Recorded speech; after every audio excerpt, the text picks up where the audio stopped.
ছোট্ট এই দোয়াটি পড়ে ঘুমিয়ে যান, সকালে উঠে ফলাফল দেখুন। দোয়াটি একদম ছোট্ট, আমি যদি বলি আপনাদেরকে, বলে হুজুর কমন দোয়া, আমরা তো সবাই পারি। এই জন্য ছোট্ট এই দোয়াটি পড়ে আজ রাতে ঘুমিয়ে যাবেন, সকালে উঠে ফলাফল দেখবেন ইনশাআল্লাহুল আজিজ।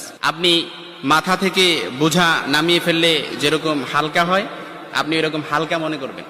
আপনি মনে করবেন আপনার সমস্ত গুনাহ মাফ হয়ে গেছে, এরকম একটা হালকা অনুভূতি আপনার ভেতরে কাজ করবে। খুশি হয়েছেন মনে হয় না? এজন্য আমরা যদি ছোট্ট এই দোয়াটি পড়ে আজ রাতে ঘুমাতে পারি, সকালে উঠে ফলাফল দেখবো ইনশাআল্লাহুল আজিজ। আমি যদি আপনাদেরকে হাদিসের টেক্সট শোনাই, হযরত যায়েদ রাদিয়াল্লাহু তাআলা আনহু থেকে বর্ণিত, রাসূল সাল্লাল্লাহু আলাইহি সাল্লাম বলেন, হাদিসের স্পষ্ট ন্যারেশন হচ্ছে, যে ব্যক্তি রাত্রিবেলা 3 বার এই দোয়াটি পড়ে ঘুমিয়ে যাবে, সকালে উঠে আল্লাহ তাআলা তার সমস্ত গুনাহ মাফ করে দিবে। সুবহানাল্লাহ বাড়িতে যায় বললেন। এই জন্য আজ রাতেই যদি এই দোয়াটি পড়ে ঘুমাতে পারেন, সকালে উঠে ফলাফল দেখবেন ইনশাআল্লাহুল আজিজ। দোয়াটি আমরা সবাই পারি, তবে আপনাদের মনোযোগ আকর্ষণ, আপনারা একটু আমার দিক অ্যাটাচমেন্ট বাড়ান। আমি আপনাদেরকে বলতেছি, সবাই পারি, আমার সাথে একটু ঠোঁট মিলাবেন।